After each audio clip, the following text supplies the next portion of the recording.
अस्सलामुअलैकुम। Sports world में आपको खुशामदीद कहेंगे। मैं हूं हिफ्सा इम्तियाज। आज रावलपिंडी स्टेडियम में चंद घंटों बाद पहले T20 मैच के लिए रंग जमेगा और पाकिस्तानी टीम पहली बार जनूबी अफ्रीका के खिलाफ अपने मुल्क में अपने होम ग्राउंड में मुख्तलिफ फॉर्मेट का मैच खेलेगी। बाबर आजम और क्विंटन डी कॉक मरकज़ी निगाह होंगे और इस साल की अगर कारकर्दगी का मुवाजना किया जाए तो पाकिस्तान की टीम की परफॉर्मेंस जनूबी अफ्रीका से बेहतर है। इसके साथ साथ ICC के साबिक मैच रेफरी और इंग्लिश टेस्ट क्रिकेटर ने भारत को आईना दिखा दिया है। भारत में ही एक और एथलीट जिनसे हरासानी की भेंट चढ़ गई है और ऑस्ट्रेलिया और इंडिया की 5 T20 मैचेस की सीरीज कल से शुरू होगी। और शरिया सैर की अगर बात की जाए तो वो अस्पताल में हैं और उनकी हालत बेहतर हो चुकी है। और दीगर खेलों का अगर जिक्र करें तो एशियन यूथ गेम्स में पाकिस्तान वॉलीबॉल टीम फाइनल में पहुंच चुकी है। इन तमाम टॉपिक्स पर गुफ्तगू करने के लिए मेरे साथ स्टूडियो में मौजूद होंगे जाहिद मकसूद साहब, मोहम्मद यूसुफ अंजुम और हमारा साथ दे रहे हैं सलीम खालिक साहब भी। आप तीनों को वेलकम कहूँगी। उम्मीद करती हूँ आप लोग खैरियत से होंगे। सलीम साहब, आपसे आगाज़ करूँगी। कहिएगा सबसे पहले, आज के मैच को स्पेशली पिंक T20 करार दिया जा चुका है। ब्रेस्ट कैंसर से आगाही के लिए इस मैच में आपको अगर बताएं तो पिंक जर्सी पहनी जाएगी पाकिस्तानी टीम की जानिब से और साउथ अफ्रीका जो है वो पिंक रिबन लगाएगी। आज के मैच में आप किस टीम का पलड़ा भारी देख रहे हैं? देखें, पाकिस्तान टीम का ही मुझे तो पलड़ा भारी लगता है क्योंकि हम अपने होम ग्राउंड पे खेल रहे हैं, नंबर 1। नंबर 2, बाबर आजम वापस आए हैं तो बैटिंग में एक जो गैर यकीनी थी वो थोड़ी कम होगी। और सबसे इम्पॉर्टेंट बात यह है कि साउथ अफ्रीका की टीम के 6 अहम प्लेयर्स जो हैं वो मुख्तलिफ वजूहात की वजह से बाहर हैं। किसी को इंजरी है, किसी को कोई अपनी मजबूरी है। मार्करम नहीं थे, मिलर आए, दोनों नहीं रहे, फिर तीसरा कप्तान उनको बनाना पड़ा। इसी तरह मफाका वो भी नहीं है। कई ऐसे नाम हैं जो हम देखें, लेकिन एक चीज़ और होती है कि इस सीरीज़ के बाद हम आपको कुछ नए नाम भी देंगे। दुनिया क्रिकेट को पता चलेंगे कुछ नए प्लेयर जो पाकिस्तान टीम की रिवायत रहती है कि हरीफ टीम को भी स्टार्स देती है। तो अभी देखें, एशिया कप में अगर हम वैसे देखें तो हमारी टीम फाइनल में पहुंची थी, लेकिन इंडिया से 3 मैच हारे थे। उसका गम हमें ज़्यादा है, हालांकि उससे पहले ट्राई नेशन सीरीज़ भी हमने जीती थी। कॉम्बिनेशन की तलाश है वर्ल्ड कप से पहले और मुख्तलिफ तजुर्बात हो रहे हैं क्योंकि बाबर को बाहर किया था और जो कोच माइक हैसन है उन्होंने कहा था कि मौका है उनके पास कि बिग बैश में परफॉर्म करके वापस आ जाएं। लेकिन फिर वो घर पे गली मोहल्ले में जो इधर उधर क्रिकेट उन्होंने खेली उसके बाद वापस लाने पे उनको मजबूर हो गए क्योंकि PSL के बाद तो कोई ऐसी क्रिकेट हुई नहीं। इसी तरह उस्मान भी आए जो हम लोग पहले भी डिस्कस कर चुके हैं।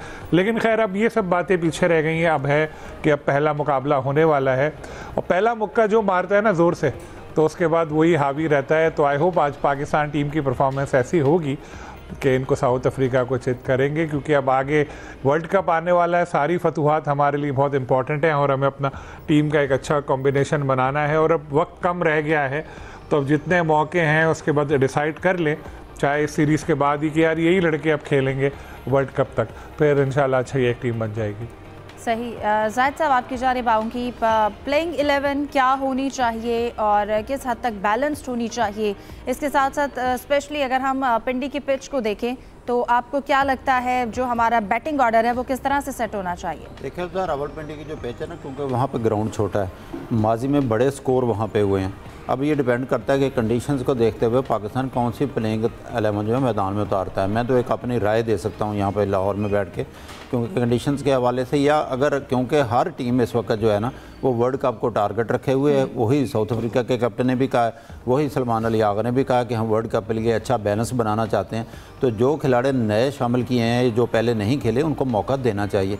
लेकिन यहाँ पे है क्योंकि मुझे लगता है कि साहबजादा फरहान के साथ जो है साइम अयूबी ओपनिंग करेंगे, बाबर आजम आ जाएंगे, हसन नवाज़ हैं, सलमान अली आगा हैं, मोहम्मद नवाज़ हैं, फ़हीम अशरफ हैं। लेकिन अब देखना ये है, मेरी अपनी ज़ाती राय में शाहीन अफरीदी को रेस्ट देना चाहिए मैच में, क्योंकि वसीम जूनियर को बड़ी देर से हम कैरी कर रहे हैं। साथ साथ नसीम शाह जो है एक अरसे के बाद टीम में आए, उन दोनों को शामिल किया जाना चाहिए। हाँ, अलबत्ता जहाँ तक स्पिन अटैक का तल्लक है, क्योंकि अगर पिच ना हुई तो बहुत मार पड़ेगी। वहाँ पे ज़्यादा स्पिनर्स की भी ज़रूरत नहीं है। मोहम्मद नवाज़ मौजूद हैं, सलमान आगा मौजूद हैं, तो उस्मान तारक को इन्होंने शामिल किया है। लेकिन उस्मान तारक का जैसे हम पहले भी एक दिन जिक्र कर चुके थे, क्योंकि उनका बॉलिंग एक्शन जो है ना वो थोड़ा मशकूक है।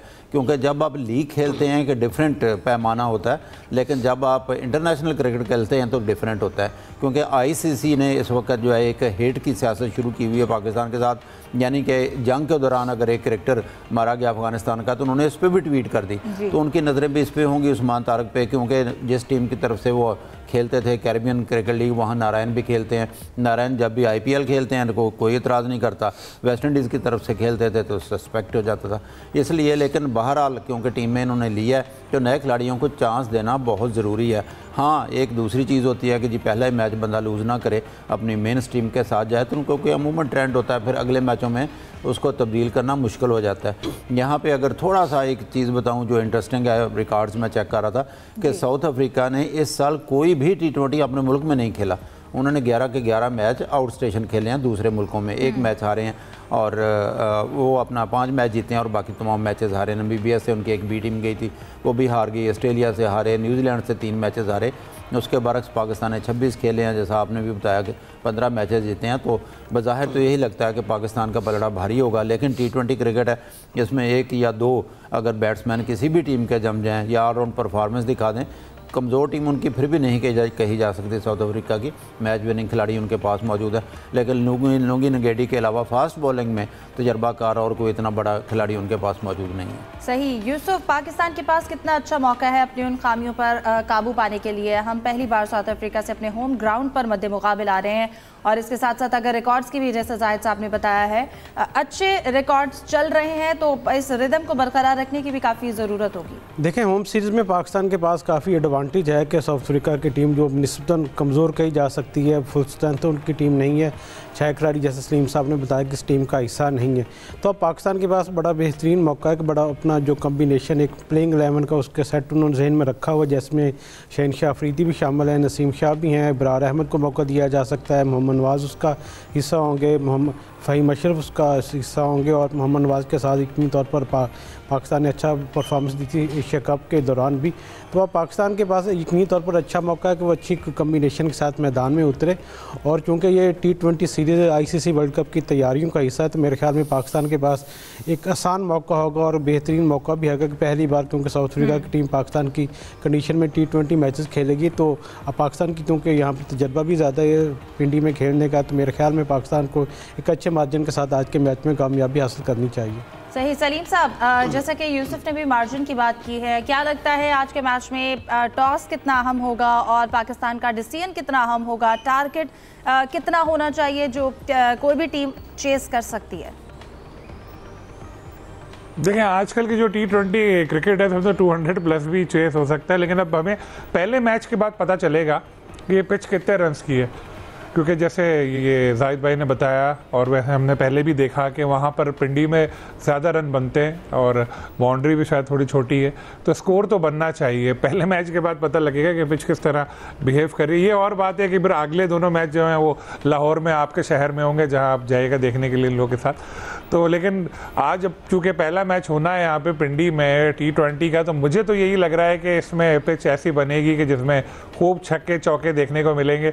अब आगाज़ हमें कैसा मिलता है ये एक बड़ी इंपॉर्टेंट चीज़ है, लेकिन मुझे ये लगता है कि शायद क्योंकि हमारे प्लेयर जो स्ट्रगल करते अभी हमें नज़र आ रहे थे, यहाँ वो बड़ा मारेंगे।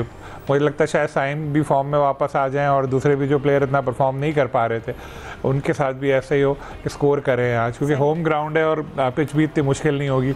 और बाबर का होना, देखें, वो तो हमें नज़र आ गया कि ज़रूरत थी टीम में, एटलीस्ट 20 ओवर तो पाकिस्तान टीम खेले, जैसे पहले हमें नज़र आ रहा था मुश्किल हो रही थी, तो बाबर का आना भी बड़ा इंपॉर्टेंट है। एक चीज़ और, शाहीन आफरीदी के बारे में जैसे जिक्र हुआ कि उनको रेस्ट देना चाहिए, मैं आपको बताऊं कि हमने पहले भी स्टोरी की थी कि शाहीन आफरीदी को इस T20 सीरीज़ में रेस्ट करवा रहे थे, उनको कह दिया गया था कि जी आप रेस्ट कर रहे हैं, लेकिन उन्होंने इंसिस्ट किया कि जी वर्ल्ड कप आने वाला है तो मुझे खेलना चाहिए, तो आप मुझे टीम में रखें।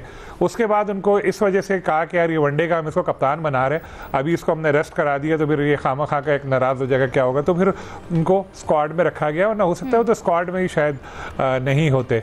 तो अब सलमान के ऊपर भी तो अब थोड़ा प्रेशर भी होगा कि किस तरह वो अपनी परफॉर्मेंस का मेयार बेहतर बनाते हैं, क्योंकि कल प्रेस कॉन्फ्रेंस की मैं स्टोरीज देख रहा था, उन्होंने खुद ये बात मानी कि एज अ बैटर उनकी परफॉर्मेंस इतनी अच्छी नहीं है और उसको इम्प्रूव करना चाहिए। साथ बड़ी इंटरेस्टिंग बात उन्होंने एक बोली कि ये तासुर दुरुस्त नहीं है कि माइक हैसन जो हिदायत मुझे देते हैं ग्राउंड में, मैं उन पर अमल करता हूँ, कि कह रहा था मैं खुद कैप्टनसी करता हूँ और मेरे अपने डिसीजन होते हैं।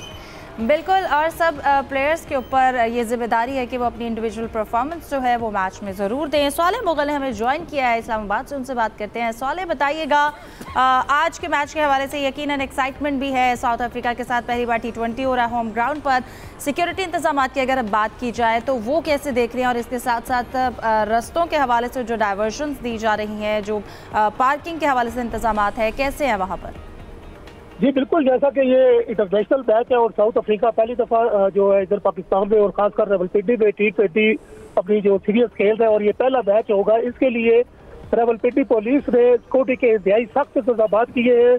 मजमूई तौर पर 5,500 पुलिस अफसरान और जवान यहाँ पर तैनात किए गए हैं, और इसके अलावा जो ट्रैफिक को रवा रखने के लिए और डाइवर्जन पर तकरीबन 350 से ज्यादा जो है पुलिस अफसर और जो वार्डर्स है वो ड्यूटी पर अंजाम दे रहे हैं।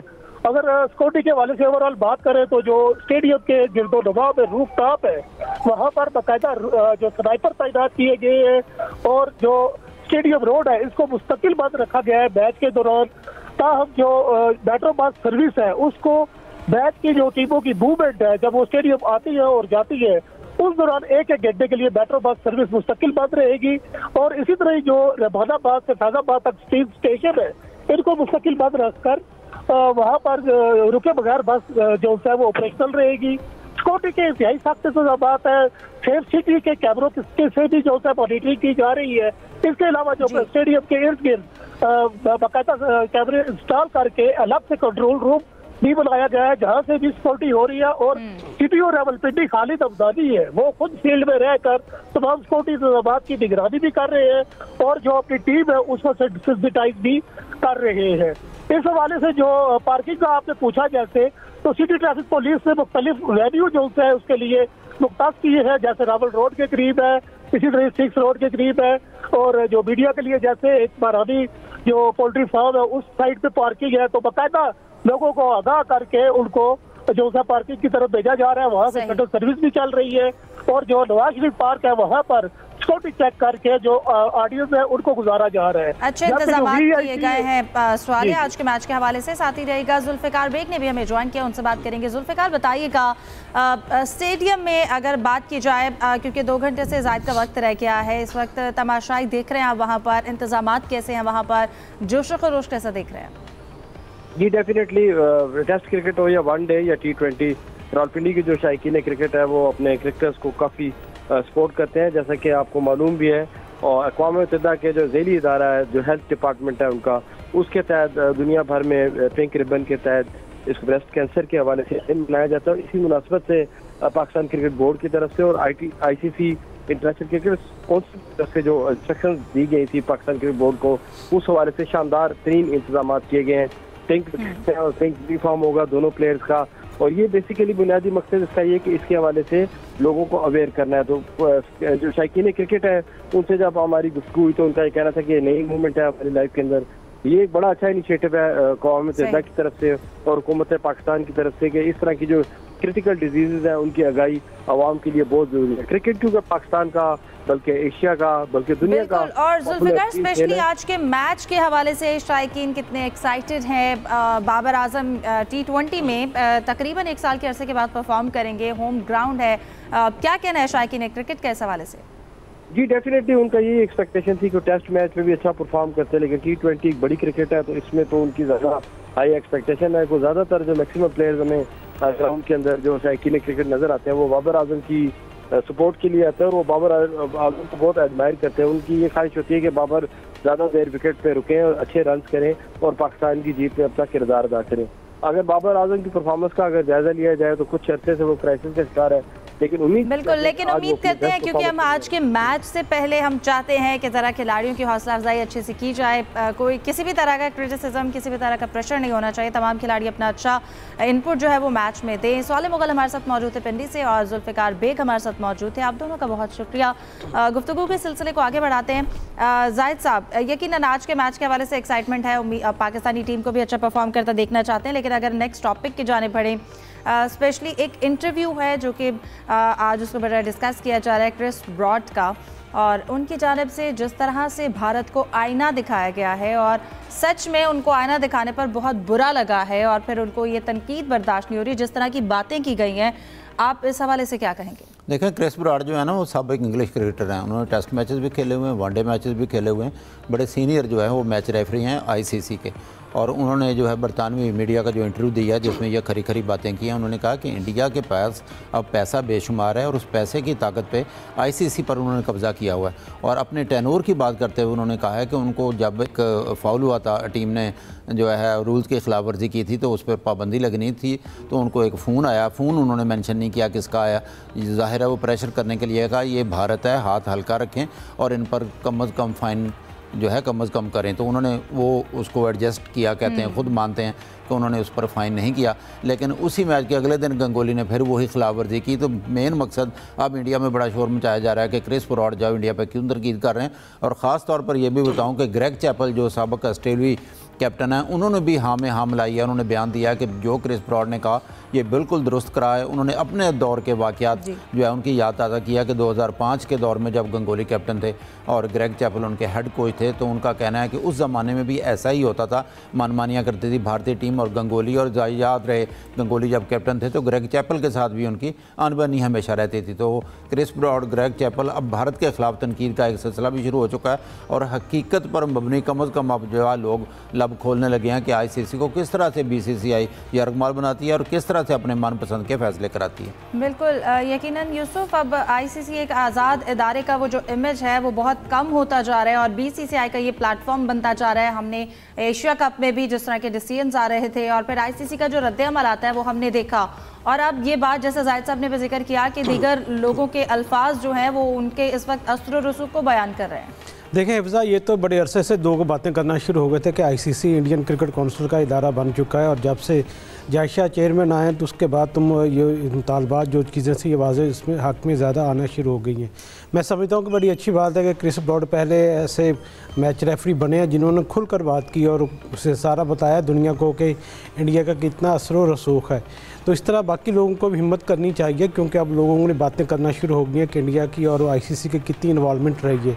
सारे के सारा ये पैसे का खेल है क्योंकि स्पॉन्सर जितने हैं वो सारे इंडियन के हैं और जितने ये ब्रॉडकास्ट इदारे हैं ये भी इंडिया की तरफ से आईसीसी के इवेंट्स को, सारी चीज़ों को देखते हैं।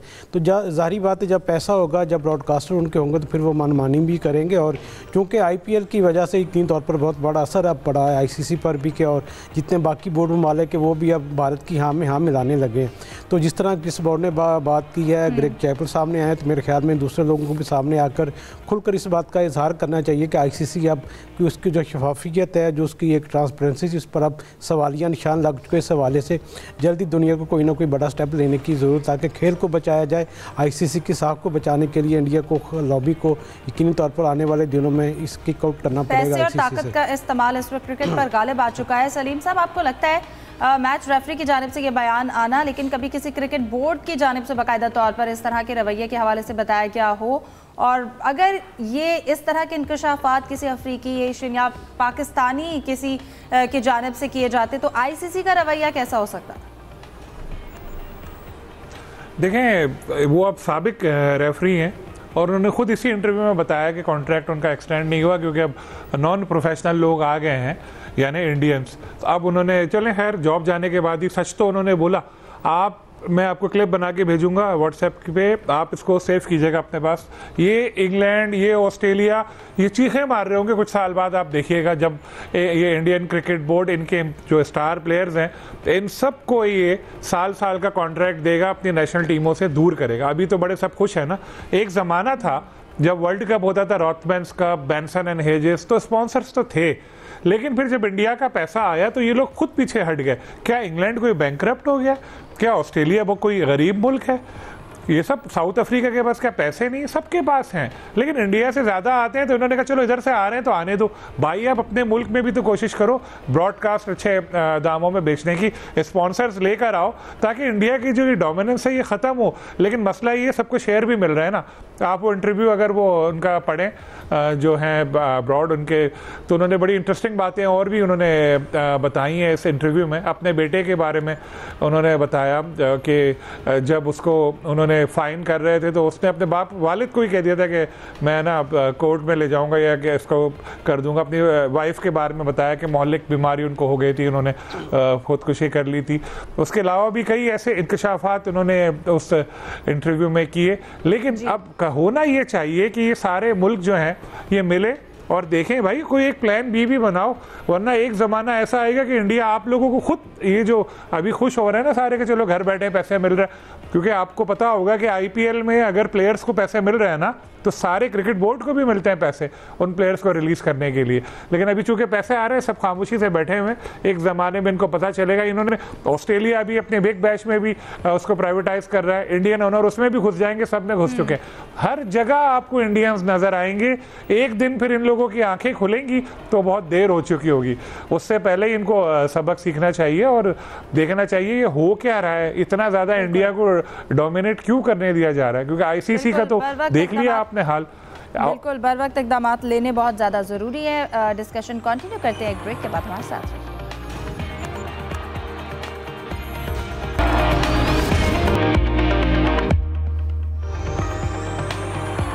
Welcome back. यूसुफ आपकी जानिब आऊँगी। मुल्तान सुल्तान्स की जानिब से PSL इस्लाहाती तजावीज़ जो पेश की गई हैं वो 4 इस्लाहात, और फिर उसके हवाले से आपको क्या लगता है कि PCB क्यों अपनी जो रूल्स बनाए जाते हैं उसमें मज़ीद इंक्लूसिव होना चाहिए, या आपको लगता है जो मुल्तान सुल्तान्स ने इस्लाहात दी हैं उसको बाकी फ्रेंचाइज की भी हिमायत हासिल होगी? देखिए, आपको पता है कि PCB और मुल्तान सुल्तान के दरमियान तल्लुकात में कशीदगी इन दिनों चल रही है। खतूत का सिलसिला जारी है दोनों तरफ से। एक नया ख़त मुल्तान सुल्तान की तरफ से लिखा गया PCB को कि जिसमें कुछ सलाहत उन्होंने तजावीज़ की हैं। तो PCB चूँकि एक बड़ा इदारा है, उसने पहले से बहुत सारी चीज़ों को मॉनिटर किया हुआ है, तो अब थोड़ी सी उसमें बेहतरी लाने के लिए उन्होंने कहा कि इसमें कुछ अगर जो ट्रांसपेरेंसी है, मेरिट है, और उसमें बेसिकली उन्होंने कहा कि एक एडहॉक कमेटी या एग्जीक्यूटिव बोर्ड बना दिया जाए ताकि जो सारे फैसले करे, जिसमें खिलाड़ियों की उनके यहाँ पर बुलाना है, टिकटिंग है, दूसरे लॉजिस्टिक मामलात हैं। क्योंकि उनको शिकायत थी कि PCB की जानिब से उनको बार वक्त इस बारे में इत्तला नहीं दी जाती और अतमाद में नहीं दिया जाता। ये बहरा उन्होंने इस बार जितने इजलास उसमें भी शिकायत की थी कि उनके जो मसाइल हैं, इश्यूज़ हैं PSL के हवाले से, उनको हल किया जाए। तो इस ख़त के बाद अब देखना है कि पाकिस्तान क्रिकेट बोर्ड इस बारे में क्या फ़ैसला लेता है, क्योंकि पाकिस्तान क्रिकेट बोर्ड ज़हनी तौर पर उन्होंने ये वाज़े किया है अपने आप से कि मुल्तान सुल्तान को अब मुझे PSL का हिस्सा नहीं बनाया जाएगा, और ये जो मुल्तान सुल्तान की टीम होगी इसको बाकायदा तौर पर इसकी बिडिंग होगी दोबारा, जिसमें जो हो सकता है कि नया मालिक आकर इसको अपना परचेज़ कर ले। लेकिन अगर PSL को बेहतर बनाना है, उसमें कुछ तब्दीलियाँ करनी है, तो मेरे ख्याल में जो कुछ इस्लाहात हैं जो तजावीज़ की गई हैं ख़त के ज़रिए, अगर उस पर अमल किया जाए तो पाकिस्तान क्रिकेट बोर्ड का फ़ायदा होगा। पाकिस्तान क्रिकेट बोर्ड का जो ब्रांड है PSL, इसमें भी बेहतरी आ सकती है। सही। सलीम साहब, आपकी जानिब आऊँगी। जो इस्लाहात पेश की गई हैं और स्पेशली अगर भर्तियों के मुतालबे के हवाले से बात की जाए, क्या लगता है जो अभी तक वहाँ पर तकर्रियाँ की गई हैं क्या वो मेरिट पर नहीं है, और फिर जो अब इस्लाहात सामने आई हैं PCB इसको ताउन के तौर पर लेगा या तनकीद के तौर पर? देखें, अगर ये इस्लाहात हैं, लेटर लिखा है, बहुत अच्छी बात है, बिल्कुल ऐसा होना चाहिए था, लेकिन बहुत देर कर दी इन्होंने। इतनी सारी मीटिंग्स हो रही थी, इतना कुछ चल रहा था, वहाँ जाके इस्लाहात पेश करते, और जो बातें वो टेलीविज़न पे, या टेलीविज़न पे तो नहीं आते, वो पॉडकास्ट पे आए कुछ ऐसे ही, और ट्वीट्स की वो बातें अगर वो इसी तरह इस्लाहात की सूरत में एक मीटिंग में, GC मीटिंग में रखते या चेयरमैन को लेटर लिख देते और बोलते और फिर कहते कि हमने लिखा, हमारी बात किसी ने मानी नहीं, तो बात समझ में आती। लेकिन पब्लिकली आके वो इतनी बातें कर गए जिसके बाद अब वापसी की गुंजाइश बज़ाहिर लगती नहीं है, लेकिन ज़ाहिर है कि आला तरीन लोग हैं तो उनकी पहुंच भी आला तरीन होगी। तो इस तरह से कुछ अगर हो गया तो शायद इनकी टीम बच जाए, लेकिन अभी बज़ाहिर ऐसा लगता है कि नए ओनर्स इसमें मुल्तान सुल्तान को अब चलाएंगे 11th एडिशन में, क्योंकि रीबिडिंग में भी फिर आने के शायद इनको जो मौजूदा मालिकान हैं इन लोगों को शायद इजाज़त ना मिले, क्योंकि बहुत ज़्यादा क्रिटिसाइज़ उन्होंने कर दिया है। चलो क्रिटिसाइज़ वगैरह तो चलता है, लेकिन जिस तरह नोटिस को फाड़ के फेंका था ना, तो वो चीज़ जो है वो बहुत आगे चली गई है बात। लेकिन मैं फिर आपको बताता चलूँ कि कोशिश चल रही है, कुछ लोग कोशिश कर रहे हैं कि किसी तरह कोई पैचअप हो जाए। देखते हैं आगे इस हवाले से होता क्या है। बेहतरी की गुंजाइश तो हमेशा रहती है। जी, और इसके साथ साथ मोहम्मद रिजवान की जानिब से पूछा गया है कि उनको T20 में शामिल ना करने की वजह बताई जाए, उन्होंने सेंट्रल कॉन्ट्रैक्ट पर भी साइन नहीं किया अब तक।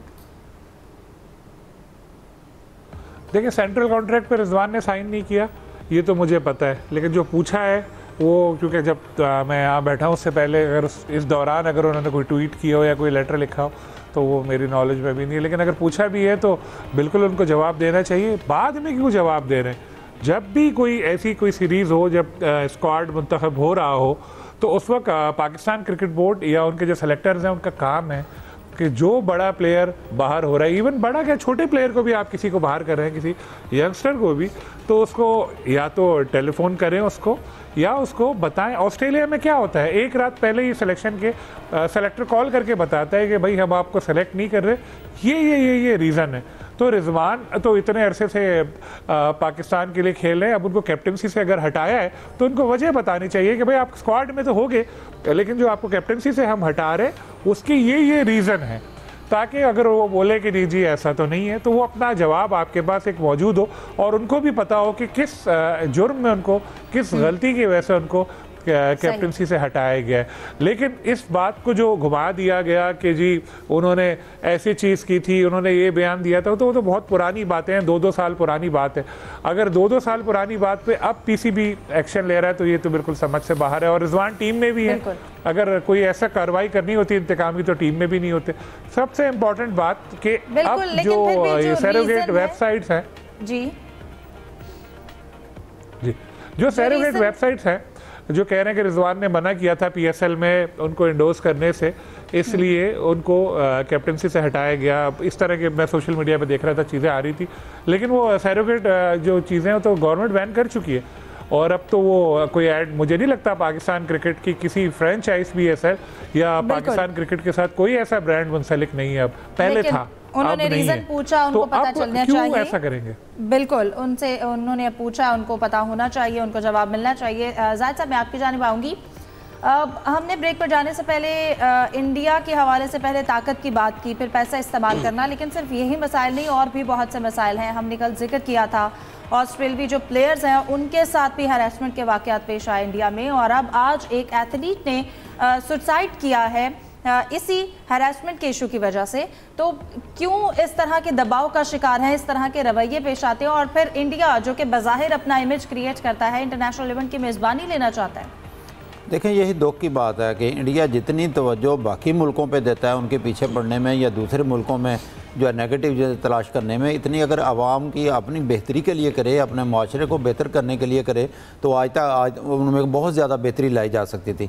जितने भी जो आपने जिक्र किया और जिस पिक्चर भी इस वक्त स्क्रीन पे चल रही है, ये रोहनी कालाम एथलीट हैं जो 35 साल उनकी उम्र है। एशियन गेम्स और बहुत सी गेम्स में नुमाइंदगी कर चुकी हैं। जो एशियन गेम्स चाइना में हुई थी उसमें इन्होंने हिस्सा लिया था, और अब ये कोचिंग करते थे किसी स्कूल में, और स्कूल के प्रिंसिपल पे इल्ज़ाम लगाया गया क्योंकि इनकी वाक़या यूँ हुआ कि जो उनकी स्टेट है मध्य प्रदेश, वहाँ पे दिवास एक इलाका है, उनका शहर है, वहाँ पे छत से लड़की हुई लाश थी। जब इनकी बहन ने देखी, उतार कर हॉस्पिटल ले गए, उन्होंने कहा कि नहीं इसकी डेथ हो चुकी है, और बाद में बहन ने ये इल्ज़ाम लगाया कि वो उनके साथ जिक्र करती थी। उनकी बहन का नाम कलमन रोशनी है कि स्कूल के प्रिंसिपल और दूसरे मर्दों ने उनके साथ जिनसी हरासानी की। तो आए रोज़ इंडिया में ऐसे वाक़यात होते हैं जो इंतहाई दुख की बात है।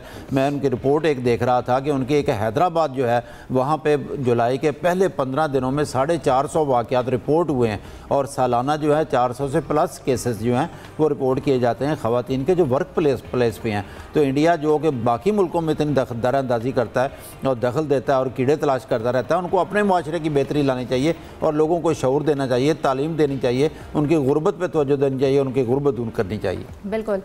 यूसुफ, प्रोग्राम वाइंड अप करने से पहले आपकी जानिब आऊँगी। हम एशियन यूथ गेम्स की अगर बात करें तो पाकिस्तान वॉलीबॉल टीम जो है वो फाइनल में पहुँच गई है, और यकीनन ये पाकिस्तानी टीम के लिए भी, पाकिस्तान के लिए भी एक अच्छी खबर है। जी हिफ्ज़ा, बिल्कुल एशियन यूथ गेम इन दिनों बहरीन में जारी हैं और वहाँ पर 80 से ज़्यादा हमारे जो एथलीट्स हैं वहाँ पर मुख्तलिफ खेलों में हिस्सा ले रहे हैं। अभी तक पाकिस्तान को सिर्फ कबड्डी के इवेंट में ब्रॉन्ज मेडल मिला, इसके अलावा अभी तक कोई भी मेडल पाकिस्तान के खिलाड़ी नहीं जीत पाए।